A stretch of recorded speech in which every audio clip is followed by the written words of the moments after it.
बिस्मिल्लाहिर्रहमानिर्रहीम, अस्सलाम वालेकुम। कैसे हैं आप सभी दोस्त? ठीक ठाक हैं दोस्तों। आज की वीडियो में आपको बताऊंगा बेनज़ीर इनकम मतलब एहसास कफ़ालत की जो आने वाली किस्त है वो कब तक आ जाएगी। बहुत से दोस्तों ने मेरे से ये कमेंट्स पूछा है।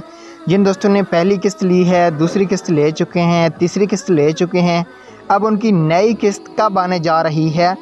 फ़ेसबुक में जो ऑफिशियल पेज है BISP का, जिसके ऊपर टिक का निशान है, वो गवर्नमेंट की जानिब से है और उसमें कभी भी फ़ेक न्यूज़ नहीं हो सकती, कभी फ़ेक न्यूज़ नहीं आएगी।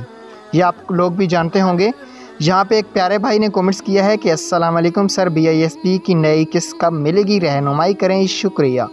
उसके बाद उसको जवाब मिला, मोहतरम साहब, बेनज़ीर कफ़ालत की नई किस्त जुलाई सन 2022 में जारी की जाएगी। जी हाँ दोस्तों, जिन लोगों ने जनवरी, फरवरी, मार्च तक 14,000 रुपये वसूल किए हैं या 12 किए हैं या 13 किए हैं, अब उनकी आने वाली किस्त जुलाई में जारी कर दी जाएगी। जुलाई की 2 या 3 डेट को उनको किस्त भी मिल जाएगी और उनके जो बच्चों के पैसे हैं वो भी मिल जाएंगे। काफ़ी दिनों से वीडियो नहीं बना रहा था क्योंकि कोई ख़ास अपडेट नहीं आई थी, तो आज अपडेट आई है, मैंने सोचा वीडियो बना दूँ। Thanks for watching. अल्लाह हाफ़िज़।